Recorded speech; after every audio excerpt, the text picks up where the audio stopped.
Bien, estimados amigos, nuevamente pues en nuestro programa Explicando la Palabra, queremos dedicar este programa al tema de las benditas almas del purgatorio. Es un tema sobre el cual nos están dirigiendo varias preguntas y sobre el cual hay mucha inquietud en este periodo de la gran apostasía. Vamos entonces a leer uno de los textos bíblicos que van a iluminar toda esa explicación acerca de las benditas almas del purgatorio. Está tomado de el segundo libro de los Macabeos, capítulo 12 del 43 al 46. Dice: en aquellos días Judas Macabeo, jefe de Israel, hizo una colecta y recogió 2000 dracmas de plata que envió a Jerusalén para que ofrecieran un sacrificio de expiación por los pecados de los que habían muerto en la batalla. Obró con gran rectitud y nobleza pensando en la resurrección, pues si no hubiera esperado la resurrección de sus compañeros, habría sido completamente inútil orar por los muertos. Pero él consideraba que a los que habían muerto piadosamente les estaba reservada una magnífica recompensa.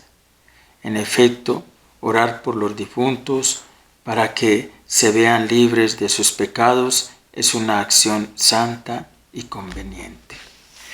Palabra de Dios. Podríamos citar algunos otros textos bíblicos, entre ellos según 1 Corintios capítulo 3, 15, no vamos a tener ahorita tiempo para hacerlo, pero se los dejamos como inquietud para que lo reflexionen. También la primera de Pedro, del 1 al 7. Quiero también ampliar un poco este tema mencionándoles los numerales de la Iglesia Católica, del Catecismo de la Iglesia, que hablan sobre este tema, en particular el numeral 1031, Catecismo de la Iglesia. Nos dice: la Iglesia llama purgatorio a esta purificación final de los elegidos, que es completamente distinta del castigo de los condenados. La Iglesia ha formulado la doctrina de la fe relativa al purgatorio, sobre todo en los concilios de Florencia y también en el concilio de Trento. La tradición de la Iglesia, haciendo referencia a ciertos textos de la Escritura, habla de un fuego purificador. Respecto a ciertas faltas ligeras, es necesario creer que antes del juicio existe un fuego purificador, según lo que afirma aquel que es la verdad. Es decir, que si alguno ha pronunciado una blasfemia contra el Espíritu Santo, esto no le será perdonado ni en este siglo ni en el futuro. En esta frase podemos entender que algunas faltas pueden ser perdonadas en este siglo, pero otras en el siglo futuro. Así también lo afirma San Gregorio Magno en sus diálogos. Bien amigos, pues hemos querido mencionarles este tema porque dado que nosotros vivimos un periodo de gran apostasía, hay muchas confusiones y hay muchas afirmaciones apóstatas acerca del purgatorio. Hemos tenido conocimiento de sacerdotes en algunas parroquias que se niegan a celebrar misas por las almas del purgatorio cuando no se da el nombre. Hay personas que devotamente nos dicen: Padre, pues yo quiero que en mis intenciones se ore por las benditas almas del purgatorio. Nosotros lo hacemos diariamente. Ahorita les voy a explicar cómo surgió en nuestra parroquia esa costumbre de mencionar diario las benditas almas del purgatorio, cuando no son las personas que mandan celebrar en la parroquia que pone estas intenciones. Cuando es alguna persona en particular, pues nosotros simplemente lo mencionamos diciendo: por las benditas almas del purgatorio, intención de la persona que mandó celebrar, y se menciona el nombre de la persona que mandó celebrar esa misa. Pero como les decía, hemos tenido conocimiento de algunas sacerdotes que cuando se mandan celebrar estas intenciones ni siquiera las mencionan. Incluso hemos tenido algunos encuentros con sacerdotes pues que niegan totalmente esta doctrina de las benditas almas del purgatorio. Pues queremos decirle a todos que la doctrina de las benditas almas del purgatorio es una doctrina bíblica, es una doctrina de la Iglesia, es parte integral del catecismo de la Iglesia Católica, y es desde los primeros siglos, incluso como lo acabamos de escuchar del libro de los Macabeos, la costumbre de orar por los fieles difuntos. Quiero también mencionarles algunos santos que tuvieron este carisma de las benditas almas del purgatorio, entre ellos Santa Catalina de Génova. Esta es una santa del 1500, italiana, sobrina o pariente del Papa de aquel tiempo, de la familia de los Viesca, esta santa, Santa Catalina de Génova. ¿Qué nos dice esta santa? Esta santa escribe un pequeño librito muy sencillo, se llama Tratado de las benditas almas del purgatorio. En ese tratado, esta santa, Dios le permite vivir en su propia persona y en su propia alma lo que es el purgatorio, y ella lo describe con palabras muy sencillas, diciendo que el purgatorio es esta experiencia de purificación a la cual son sometidas las personas ya destinadas a la salvación, pero que no están, digamos, lo suficientemente purificadas para ver a Dios. El principal fuego purificador de estas almas es la de no poder ver todavía a Dios. Saben que lo verán, así nos lo describe Santa Catalina de Génova, saben que lo verán, saben que están destinadas a la salvación, pero que no lo pueden ver. Según este tratado del purgatorio de Santa Catalina de Génova, es la misma alma que en el juicio final tiene una intuición mucho más perfecta que la que podamos tener en esta tierra de Dios, y al mismo tiempo un conocimiento mucho más perfecto de su situación y de su falta de purificación, mucho más perfecto que el que nosotros tenemos en esta tierra. Y entonces es ella misma que decide, como un acto de amor infinito de la misericordia de Dios, es la misma alma que decide sumergirse en este estado y en este lugar, porque para Santa Catalina de Génova es las dos cosas. Es un estado del alma, pero también es un lugar, y también así lo dicen otros santos. entre ellos Santo Tomás de San Nicolás de Tolentino, que es también uno de los santos de las benditas almas del purgatorio. Él fue formado en el tiempo del concilio de Florencia y su santidad está toda anclada en esa fuerte intercesión por las benditas almas del purgatorio. Entonces está pero quiero detenerme un poquitito más sobre esta experiencia de Santa Catalina de Génova, la manera como ella describe el purgatorio en este pequeño librito, el tratado de las benditas almas del purgatorio. Entonces nos dice ella que es la misma persona que en el momento del juicio, su juicio particular, el momento en que espíritu y cuerpo se separan, tiene una intuición de Dios mucho más fuerte que la que normalmente podamos tener nosotros en esta tierra, y tiene un conocimiento mucho más perfecto de todas sus faltas y ofensas, igual mucho más perfecto que el que normalmente tenemos en este mundo.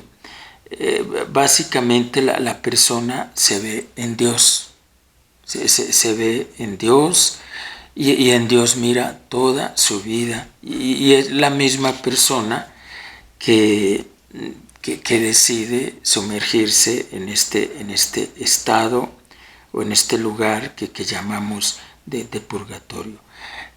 ¿Qué es lo que hace muy fuerte el dolor de las benditas almas del purgatorio?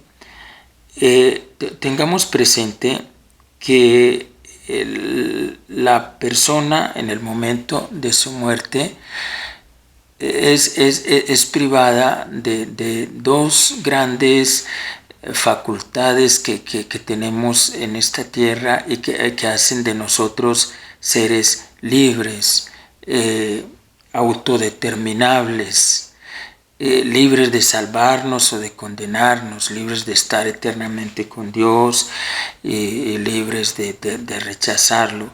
Esas dos capacidades son el libre albedrío y la voluntad. Entonces dice Santa Catalina de Génova en este tratado que el gran sufrimiento de las benditas almas del purgatorio está precisamente determinado por carecer a partir de la muerte de la persona carece ya de voluntad y carece de libre albedrío. Dice Santa Catalina de Génova que las benditas almas del purgatorio no pueden ellas decir, pues yo voy a estar aquí en el purgatorio por tanto tiempo y ahorita lo voy a ofrecer todo para que se acorte y todo lo voy a aplicar y para que se acorte y pasar más rápido. Ellas no pueden hacer eso porque ellas no tienen ni voluntad ni libre albedrío. Las almas del purgatorio, ellas mismas se sumergen en ese estado de inmensa purificación, saben que es un acto de la misericordia de Dios el que ellas hayan caído en esa purificación, del que Dios les haya permitido después de su muerte sumergirse en ese estado de purificación. Saben que es un acto de la infinita misericordia de Dios y se abandonan totalmente a esa misericordia de Dios. Pero ellas no pueden decir expresiones que decimos en esta tierra como aquel se va primero, yo me voy antes, yo voy a estar aquí tanto tiempo, yo le estoy echando más ganas, yo estoy ofreciendo todo. Ellas no pueden decir eso porque ellas en el purgatorio eso no existe, porque estarían en un acto de, como dice Santa Catalina de Génova, de imperfección. Si ellas pudieran hacer eso, estarían en un acto de imperfección. Entonces, ese mismo hecho de que las benditas almas del purgatorio no tienen ni libre albedrío, ni tienen voluntad, es lo que hace que ellas, que su dolor, como lo decíamos en alguna ocasión, esté prácticamente reducido a la mitad en cuanto a sus méritos respecto a la potestad y méritos de una persona en esta tierra. Es decir, que el dolor de las benditas almas del purgatorio es meramente expiatorio y no es meritorio. El dolor de nosotros en esta tierra, gracias a que tenemos voluntad y libre albedrío, es meritorio, es decir, nos ayuda a ganarnos todos los días otro poquitito de cielo, más méritos en el cielo. Entonces es meritorio y es expiatorio. También nos ayuda, de hecho la Iglesia insiste en que cada vez que nos confesamos los pecados se nos perdonan, pero nosotros quedamos con el compromiso de ofrecer actos de expiación, ofrecer penitencias, ayunos, porque en esta tierra pues nosotros tenemos esa facultad de purificarnos, de expiar, de reparar, ya sea ganando indulgencias plenarias, ya sea ofreciendo sacrificios, ayunos, penitencias. Nosotros podemos expiar el dolor de las benditas almas del purgatorio.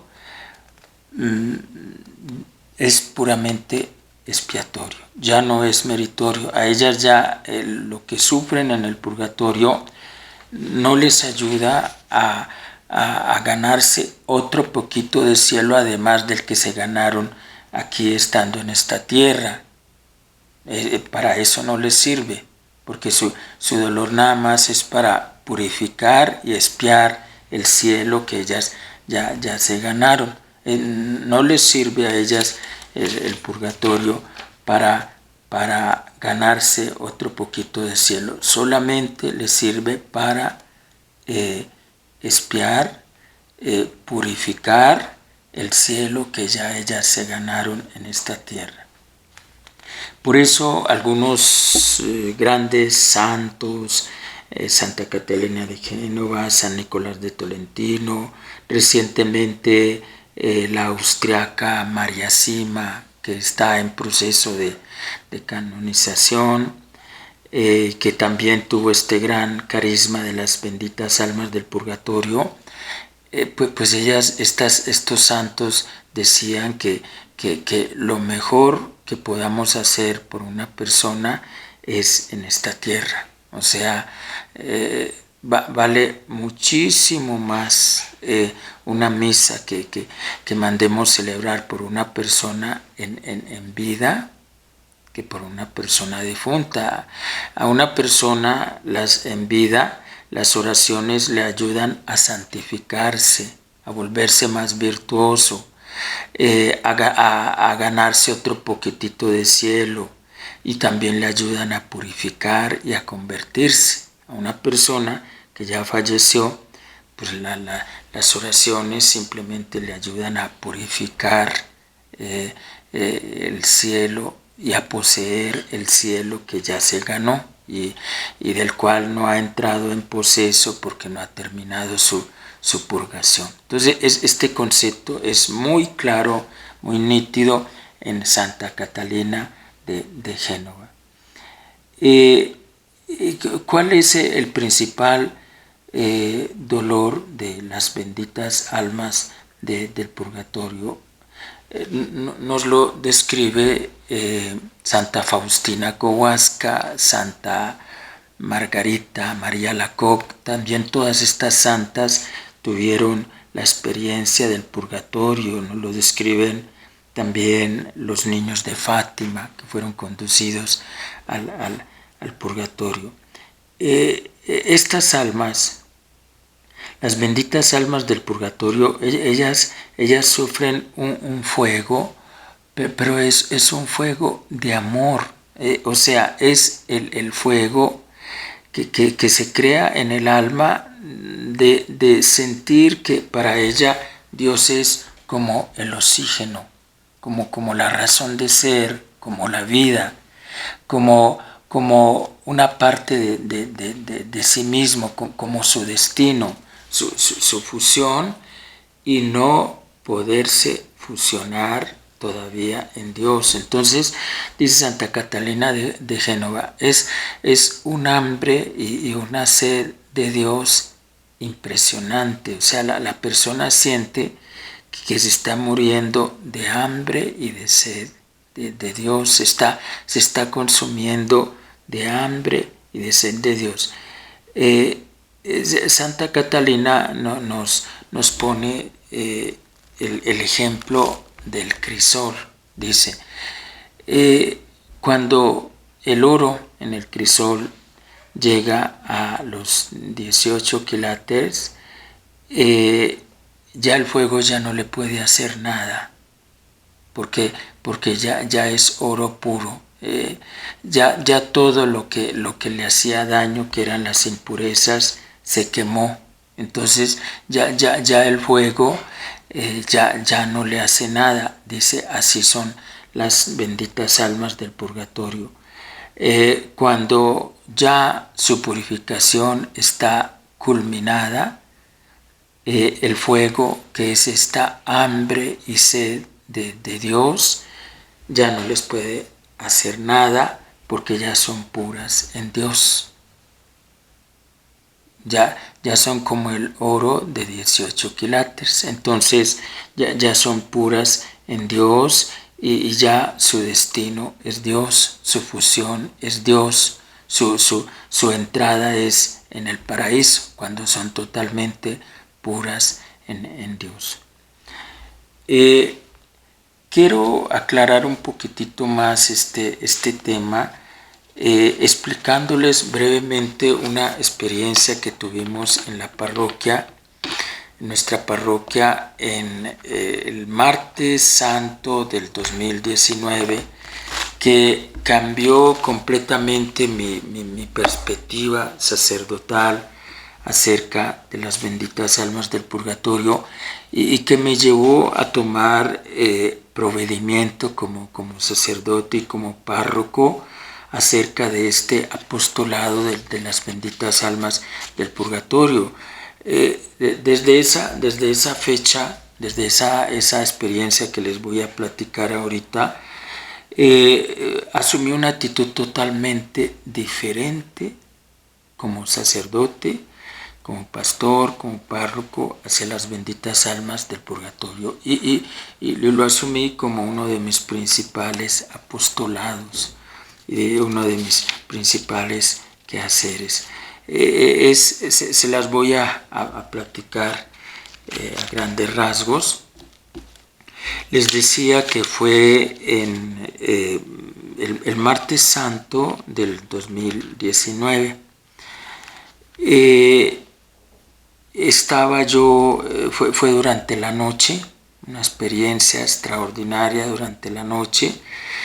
Recuerdo que me despertó hacia las 3 de la mañana una presencia. Al principio, pues yo pensaba que todo eso, que era un sueño, que estaba soñando que alguien que no era de este mundo venía y me despertaban. No era ciertamente un alma del purgatorio que venía a despertarme, eso lo entendí claramente desde el principio. Tampoco era un ser maligno, porque sentía la luz, el amor, la confianza que venían de ese ser. Yo quiero pensar que era un ángel, un enviado de Dios. Entonces, este ser de luz, pues me despierta a las 3 de la mañana, y me dice, sígueme, sígueme. tengo una misión para ti, sígueme.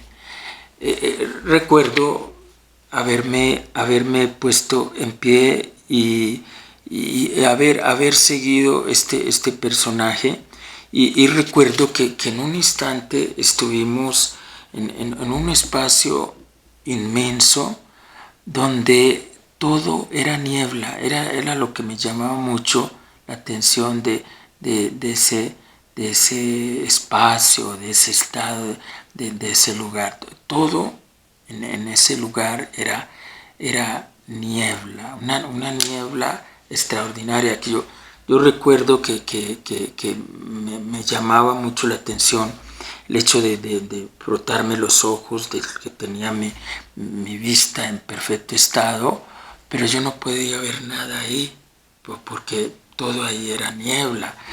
Entendía claramente que era un lugar de mucho sufrimiento, porque ya les voy a explicar porque era un lugar de mucho sufrimiento ese sitio, ese estado.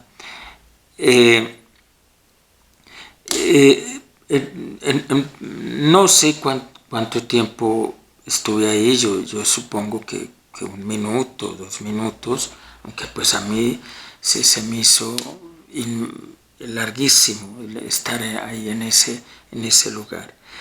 ¿Qué experimenté yo en ese lugar? Primero que todo, en el fondo de toda esa niebla, a pesar de que no se podía ver, yo veía a lo lejos como la luz que se siente cuando va a amanecer, cuando estamos, por ejemplo, en el alborada, o sea, en el amanecer, que está todo nebloso, oscuro, pero alcanzas a ver, a pesar de la niebla, en el fondo, luz, una luz. Y yo entendía que ese era Dios, que ahí, más allá de toda esa niebla, ese era Dios. Me llamaba mucho la atención que yo no deseaba otra cosa. El sentimiento ahí era de un amor infinito, eterno, por Dios y que nada más te importaba. O sea, lo único que te interesaba era llegar a esa luz que veías a lo lejos y que era Dios y sentía que el sufrimiento más fuerte de estar ahí en ese lugar era no estar con Dios, pero sin embargo el amor por Dios era impresionante, o sea, un amor que no podemos desarrollar aquí en esta tierra, un amor que nos supera, que nos invade, y sobre todo lo que me llamaba mucho la atención de ese lugar es que había un dolor inmenso de haber ofendido a Dios, pero ese dolor no era por el castigo que Él te podía dar o que te estaba dando ahí en el purgatorio, sino que era un dolor extraordinario, inmenso, por haber herido a un ser tan bueno. Eso es un recuerdo que me impactó profundamente. O sea, decía cómo yo ofendí, lastimé de esa manera a Papá Dios, cómo le causé dolor a un ser que es puro amor, que me ha amado tanto, que ha tenido tanta compasión y tanta misericordia de mí. Entonces era un dolor, pero no de ese dolor de estar sufriendo un castigo, el dolor que sientes cuando estás sufriendo un merecido castigo, no, sino que era un dolor en el corazón, era un dolor en el corazón por haber ofendido a ese ser tan querido. Eso me llamó mucho la atención de ese lugar y sentía que esa era la principal característica de ese lugar, o sea, era un fuego de un amor inmenso, una tristeza de haber ofendido a un ser tan querido, tan perfecto, tan amoroso, tan compasivo. Entiendo que ese tipo de dolor, el dolor de la tristeza de haber ofendido a un ser que amas tanto, es lo que constituye la diferencia esencial con el dolor de las almas condenadas, como lo acabamos de leer en el catecismo de la Iglesia Católica. O sea, el dolor de las almas condenadas es un dolor de odio. O sea, ellos odian a Dios, como nos lo ha enseñado la Reina de la Paz, cuando nos dijo hijos, por las almas caídas en el infierno, ya no recen, porque ellas no aman a Dios. Y la oración de ustedes les produce más odio y más, porque el fuego de ellos es un fuego de odio. No, aquí en este lugar donde yo estaba era un dolor, pero es un dolor de amor. O sea, tanto sientes amar a ese ser querido que te produce el dolor infinito, inmenso de haberlo lastimado y no por el castigo que te pueda dar o que te está dando, sino porque merece todo el amor y toda la adhesión a Él y porque se te hace injusto haberte portado así con Él.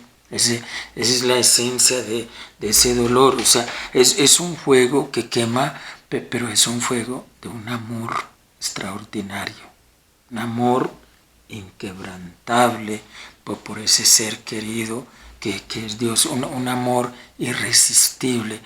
Por eso dice María Sima y también Santa Catalina de Génova, dice que las almas del purgatorio, ahí entendí por qué las almas del purgatorio, a pesar que sufren infinitamente más que nosotros, ellas nunca quisieran venir a esta tierra, porque ellas, el amor que tienen ahí, la intuición que tienen de Dios, es de un amor que por ser un amor tan fuerte, al mismo tiempo es una felicidad mucho más perfecta y mucho más beatífica que la felicidad que nosotros podamos tener en esta tierra. O sea, ahí es un júbilo tan grande que no lo puedes tener en esta tierra y es también un dolor de amor tan fuerte que no lo puedes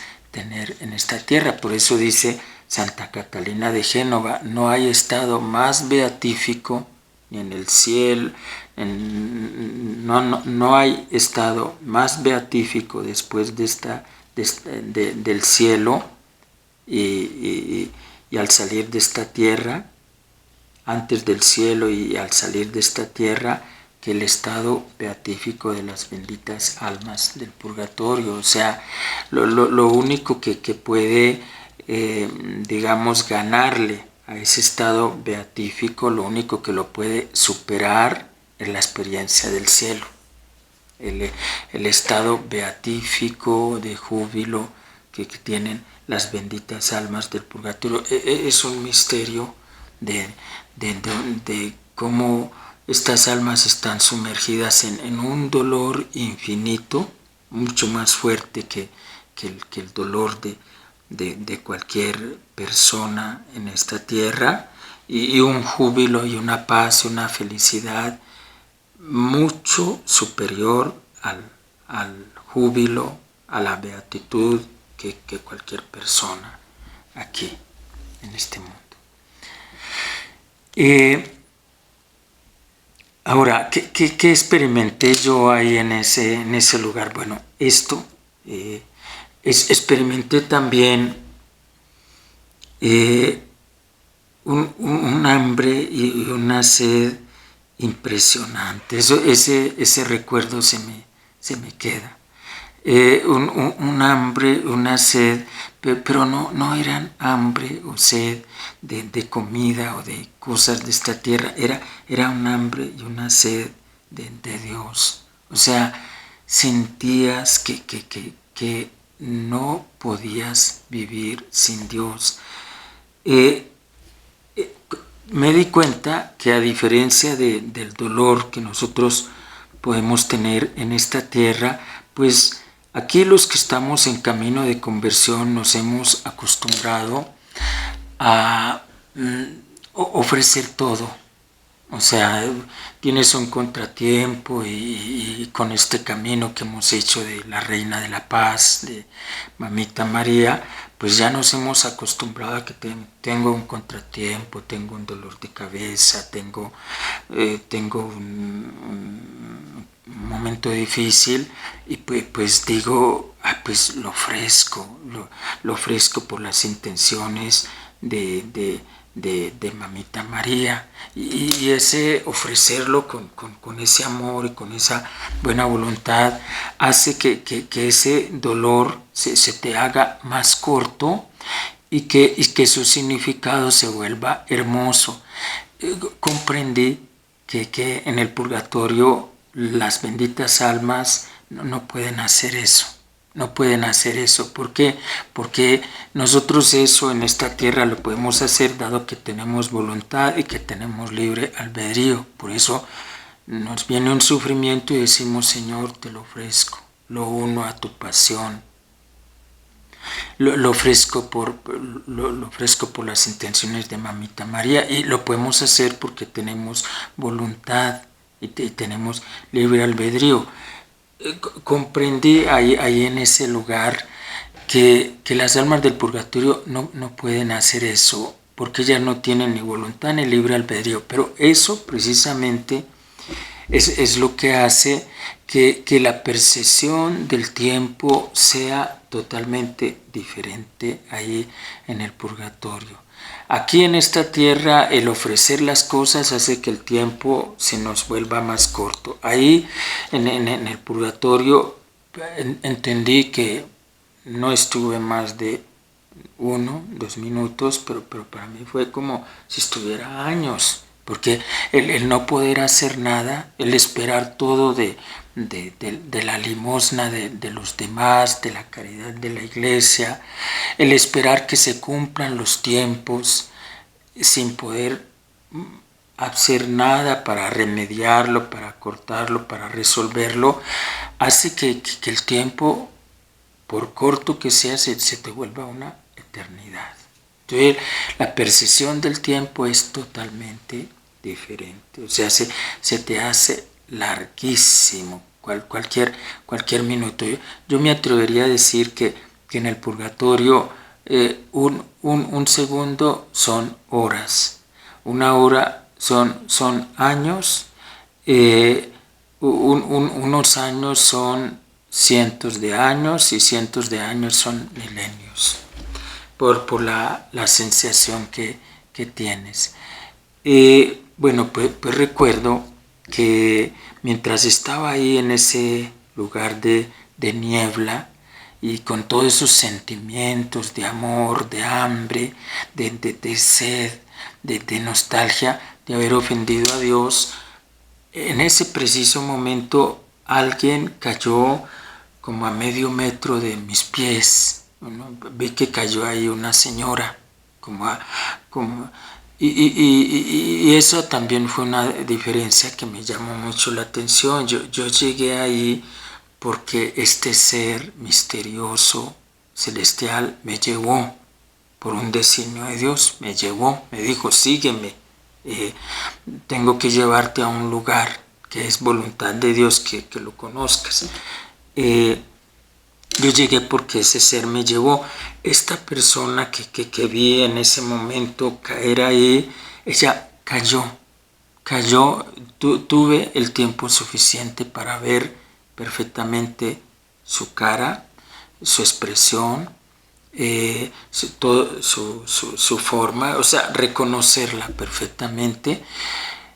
Y en ese momento me desperté con esa impresión de haber estado en ese lugar. Hasta ahí yo creí que era un sueño, aunque tenía mis dudas. Pero no fue un sueño, ahorita les voy a explicar por qué.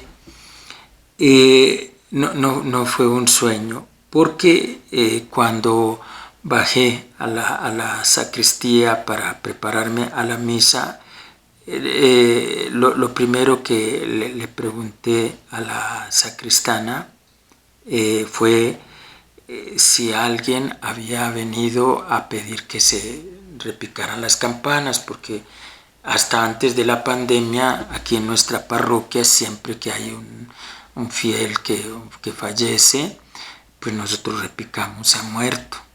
Ya los mismos familiares vienen, lo primero que hacen es venir a decirnos: Padre, me pedimos por favor que se repique a muerto porque acaba de fallecer una persona. Entonces, por eso pregunté y me dijeron, no, estaban los ministros del servicio, estaba la sacristana, los mesá. Me dijeron, no, nadie ha venido a decir que alguien haya fallecido. Pues hasta ahí seguí con la idea que entonces pues eso que yo había vivido era un sueño, así lo pensé yo. No, pues simplemente fue un sueño, Dios me permitió tener un sueño acerca del purgatorio. Bueno, recuerdo que celebré la misa, pedí por las almas del purgatorio porque todavía tenía esa impresión de ese sueño. Y recuerdo que cuando terminé la celebración eucarística, se acerca una persona así un poco agitada, un poco preocupada. Me dice: Padre, yo le pido que me acompañe porque pues mi mamá está enferma, está bastante delicada, está enferma, y queremos que la unja, que le haga oración. Y bueno, pues le digo: pues sí, déjame termino acá y vamos a visitar a tu mamá. Bueno, pues espérame, tomo sacrame el aceite de los enfermos, el libro para poder aplicar el sacramento, mi estola, mi alba. Y llego, pues en 5 o 10 minutos estábamos ahí en la casa de esta persona. No tienen idea ustedes me quedé frío, pálido, de ver que exactamente esa señora que no sé cómo se veía grave, pero estaba sentada, la habían sentado, estaba esperándome. Bueno, pero dije yo, esta señora que voy a ungir, que esta es exactamente la señora que yo vi en ese sueño. Es la que yo vi caer ahí en medio de toda esa niebla a 1 metro de mis pies. Que me impresionó también eso porque mientras yo llegué a ella la aventaron, o sea, o se aventó o la aventaron por la forma como cayó. Entonces, pero dije yo, entonces eso no era un sueño, eso no era un sueño. Yo a esta señora la vi hoy a las 3 de la mañana y esta señora va a fallecer hoy. No sé cuándo va a fallecer, si ahorita o dentro de una hora, pero hoy va a fallecer. Entonces recuerdo que rápidamente me apresuré a ungirla, administrarle los sacramentos, hacerle oración, darle la indulgencia plenaria, prepararla, y alrededor de 5 minutos después de terminar de ungirla, la señora fallece. me sorprendió porque ella estaba muy mal, pero estaba sentada. O sea, no puedo decir yo que estuviera propiamente en agonía, pero 5 minutos la señora fallece. Comprendí que, que esa experiencia que yo había tenido con esta fiel, la parroquia, no era un sueño. Dios me había permitido ver la muerte de esta persona y me había conducido a llevar su alma al purgatorio, porque era una fiel de mi parroquia. Yo soy el párroco de esa familia, entonces Dios me permitió ver el lugar del purgatorio donde esta persona iba a estar y fue también una enseñanza de Dios, un milagro de Dios para que yo cambiara mi actitud hacia las benditas almas del purgatorio, porque yo no era de los que mandaban celebrar diario misas por las almas del purgatorio, ni era de los que piden oraciones, ayunos, rosarios, sacrificios por las benditas almas del purgatorio. Pues esa experiencia de ver el lugar donde esta persona iba a estar en el purgatorio y de acompañar su alma y de saber la hora, el día, la hora en que esta persona iba a fallecer y de anticipadamente conocer el lugar del purgatorio donde iba a estar, pues me cambió mi actitud hacia las benditas almas del purgatorio. Recuerdo que a partir de esa experiencia le dije a los fieles, a Mamita María, en la oración, le dije: Madre Santísima, desde hoy yo seré apóstol de las benditas almas del purgatorio. Haré de todo para socorrerlas. He comprendido el dolor de estas almas. Es una cosa tan fuerte que no hay palabras para expresarlo. Y es una cosa tan fuerte que si tienes conocimiento de lo que es, harás de todo para no ir a parar a ese lugar. Yo les decía a mis fieles que hasta ese día yo era una de esas personas que comúnmente decían: no, pues yo con caer en el último bordito, la última puntita del purgatorio, pues ya la hice. Yo así era, así pensaba yo. O sea, pues yo no merezco nada, pero si logro caer en el último bordito del purgatorio, ya la hice. Pues desde ese día cambié totalmente esa actitud y ese pensamiento. Recuerdo que desde esa ocasión yo empecé a buscar en todos los manuales de piedad, de libros de la historia de la iglesia, historia de los santos, devociones, prácticas, para no solo para ayudar a las benditas almas del purgatorio, sino también para evitar el purgatorio o para estar poquito tiempo en el purgatorio o para no ir a parar al purgatorio. Encontré cosas muy interesantes que también practico muchísimo. Yo desde niño fui acostumbrado a llevar el escapulario de la Virgen del Carmen.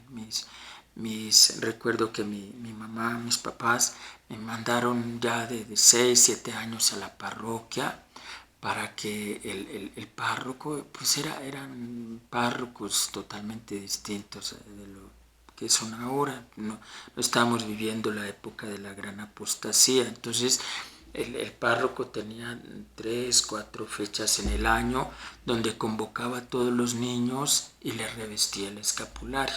Entonces recuerdo en una de esas ocasiones fui y mi párroco me revistió el escapulario, me invitó a vivir el escapulario como una consagración a María, una consagración muy sencilla a María, pero después con el tiempo pues llegó la adolescencia y pues yo dejé esas prácticas de llevar siempre en el pecho el escapulario. Pero a raíz de esto yo fui a revisar todo eso y entre todas las promesas encontré la promesa sabatina. Es esta promesa que Nuestra Señora le hace al Papa Juan XXII en el 1300, Nuestra Señora del Carmen, donde le promete, le dice que todos aquellos que lleven devotamente el escapulario, con devoción, comprometiéndose a abandonar el pecado, a vivir habitualmente en gracia de Dios, ofrecer sacrificios y vivir virtuosamente. Esas personas, siempre y cuando vivan y mueran con el escapulario, tienen la promesa sabatina. ¿En qué consiste esta promesa sabatina? Que Nuestra Señora les ayudará a salir muy pronto del purgatorio, por tardar al sábado siguiente después de su muerte. Por eso se le llama promesa sabatina. Entonces, recuerdo que desde esa fecha mi compromiso fue llevar siempre el escapulario. Y hasta el momento yo lo llevo. Donde voy, llevo siempre debajo de mi playera, mi camisa, ahí está el escapulario. Ahorita con todo esto de la pandemia y ven que salieron también los sacramentales del anticristo, que son los cubrebocas, pues entonces yo hice los cubrebocas escapulario, que tienen las mismas promesas. O sea, es el escapulario, nada más que lo llevas en la boca, para contrarrestar un poquitito ese sacramental del materialismo, consumismo, ateísmo, que son los cubrebocas. Pues yo hice cubrebocas escapulario, que pues tiene también todas esas promesas. Es el escapulario que lo llevas como señal de consagración, lo llevas en la boca, pero como un hábito, una manera de consagración. Entonces eso, pero luego encontré también las 7 oraciones de Santa Brígida, que prometen que si rezas con fe esas 12 oraciones, esas 7 oraciones por 12 años, son oraciones de los 7 dolores de María. Por eso tienen tanto, las menciona también María Sima y las menciona también el Papa Benedicto XVI, diciendo que son una práctica muy antigua, muy meritoria, y que hay que darle fe humana a esas oraciones. Así dice el Papa Benedicto. Entonces, me pareció tan bueno, dije, yo quiero asumir ese compromiso de promover en mi parroquia las 12 oraciones, las 7 oraciones de Santa Brígida por 12 años. Primero las 15 por un año. Y luego pues que tienen también muchas otras promesas. Y luego pues empecé yo con otros fieles de mi comunidad a rezar diario las 7 oraciones de Santa Brígida, que se rezan por 12 años. Ya tengo 2 años en esa práctica. Esa experiencia de las benditas almas yo la tuve en el 2019. Inmediatamente ese año empecé esta práctica de las oraciones de Santa Brígida, y pues son para mí el encuentro de la oración diario, rezar esas 7 oraciones de Santa Brígida, mi compromiso de que mientras Dios me socorra, me dé la fuerza, pues rezarla por todo el resto de mi vida. No solo los 12 años que se requieren para ganar la gran promesa, sino todo el resto de mi vida. Y eso a raíz de que mi actitud hacia las benditas almas del purgatorio cambió totalmente. Desde ese día dije, ayudaré a las almas del purgatorio, seré apóstol de las benditas almas del purgatorio y haré de todo para no ir al purgatorio. No solo esforzarme todos los días de vivir habitualmente en gracia de Dios, vivir arrepentido, vivir consciente y deliberadamente en estado de gracia, evitar el mal, no cometer pecados graves, sino también ayudar a las benditas almas del purgatorio, socorrerlas, hacer apostolado en favor de ellas, ofrecer misas por ellas, sacrificios, rosarios, y pues fue así como se reformó en mi corazón, en mi vida y en la vida de toda mi comunidad parroquial, pues la actitud hacia las benditas almas del purgatorio. Desde esas fechas nosotros diario tenemos en las intenciones la intención de 1, 2 personas, a veces más, que mandan celebrar misas por las benditas almas del purgatorio. Espero, amigos, que todo esto les ayude. Quise hacer este programa porque sé que en este tiempo de la gran apostasía hay mucha negativa, mucha resistencia a orar por las benditas almas. Y las almas hoy en día se consumen en el purgatorio por falta de oración, por falta de caridad de nosotros los que seguimos aquí en la iglesia militante. Entonces, resumiendo, pues hemos visto la Biblia, los Macabeos, donde se justifica bíblica y doctrinalmente este tema de las almas del purgatorio, el Catecismo de la Iglesia Católica, Catecismo de Florencia, el Concilio de Florencia, Concilio de Trento, la experiencia de los santos que tuvieron estas vivencias de las almas del purgatorio, Santa Catalina de Génova, San Nicolás de Tolentino, personas que están en proceso de canonización, como es María Sima, de nuestra época. Y esta experiencia extraordinaria, creo que el tema ayudará a que todos cambiemos y mejoremos nuestra actitud, nuestra devoción, nuestro amor en favor de las benditas almas del purgatorio.